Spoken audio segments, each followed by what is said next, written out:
आज के वीडियो में द्विविखंडन तथा बहुविखंडन में अंतर बताएंगे, अर्थात differences between binary fission and multiple fission के बारे में बात करेंगे। तो पूरी जानकारी के लिए मेरा पूरा वीडियो लास्ट तक देखिए, और यदि अभी तक हमारे चैनल को सब्सक्राइब ना किया हो तो सब्सक्राइब जरूर कर लीजिए। तो एक तरफ मैंने डाल लिया है द्विविखंडन या बाइनरी फिशन, और दूसरी तरफ डाल लिया है बहुविखंडन या मल्टीपल फिशन। तो पहले द्विविखंडन में देखते हैं। केवल दो संतत जीव बनते हैं, मतलब जो द्विविखंडन है, जो बाइनरी फिशन है, इसमें केवल दो संतानों का निर्माण होता है। कहने का मतलब यह है कि बाइनरी फिशन अथवा द्विविखंडन में एक कोशिकीय जीव दो समान भागों में बट जाता है। जैसा कि आप लोग चित्र में देख रहे हैं कि अमीबा से दो समान जीव बन रहे हैं या बने हुए हैं, जबकि जो मल्टीपल फिशन है, इसमें बहुविखंडन में एक जनक से कई संतत जीव बनते हैं। अर्थात मल्टीपल फिशन या बहुविखंडन में एक कोशिकीय जीव बहुत से छोटे छोटे खंडों में बढ़ जाता है। जैसा कि आप लोग चित्र में देख रहे हैं, ये प्लाज्मोडियम में एक जीव से कई जीव बने हुए हैं। फिर दूसरा अंतर है, जनक जीव का केंद्रक केवल एक बार माइटोसिस द्वारा विभाजित होता है। कहने का मतलब यह है कि द्विविखंडन में जनक केंद्रक केवल एक बार समसूत्री विभाजन के द्वारा दो संतति केंद्रकों में बट जाता है। जैसा कि आप चित्र में देख भी रहे हैं, इसमें एक केंद्रक से केवल दो केंद्रक बने हुए हैं, जबकि जो बहुविखंडन है, इसमें जनक का केंद्रक कई बार माइटोसिस द्वारा विभाजित होता है।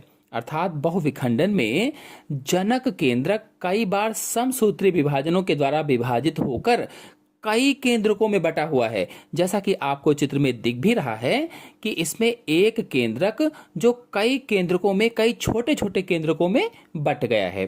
फिर अगला पॉइंट है, कोशिका द्रव्य भी समान भागों में बढ़ता है। अब इस पॉइंट में कहा गया है कि कोशिका द्रव्य यानी साइटोप्लाज्म भी दो समान भागों में बढ़ता है।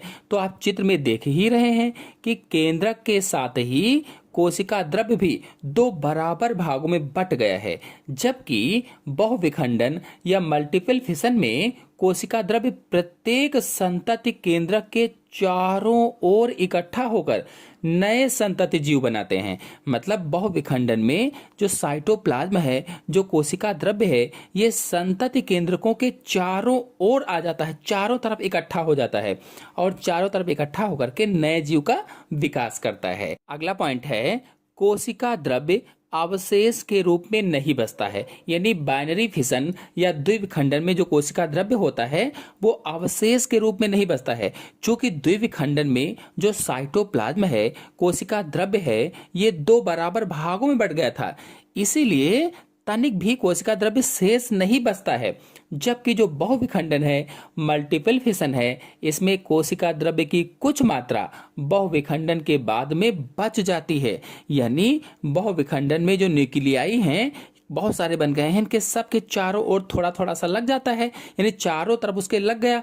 अब इसी कारण क्या हुआ कि थोड़ा बहुत बच जाता है, इसलिए कहा गया कि कुछ मात्रा बहुविखंडन में कोशिका द्रव्य की बच जाती है। फिर अगला पॉइंट है, द्विविखंडन के कारण जीव अमर हो जाता है। कहने का मतलब है, एक कोशिकीय जीवों में अमरत्व आ जाता है। यानी एक कोशिकीय जीवों में जो द्विविखंडन है, द्विविखंडन के कारण ही उनका एक कोशिक शरीर पूरी तरह से दो संतत जीवों में बढ़ जाता है। इसीलिए जो जनक जीव है, वो दो संतत जीवों के रूप में हमेशा जीवित रहता है। इसीलिए कहा गया है कि द्विविखंडन के कारण जीव अमर हो जाता है। जबकि जो बहुविखंडन है, बहुविखंडन में जीव को अमरत्व तो नहीं मिलता है, अमर नहीं होता है। फिर अगला पॉइंट है, द्विविखंडन केवल अनुकूल परिस्थितियों में ही होता है। अनुकूल परिस्थितियों में जो बाइनरी फिशन है, जबकि जो बहुविखंडन है, मल्टीपल फिशन है, ये अनुकूल और प्रतिकूल दोनों प्रकार की परिस्थितियों में होता है।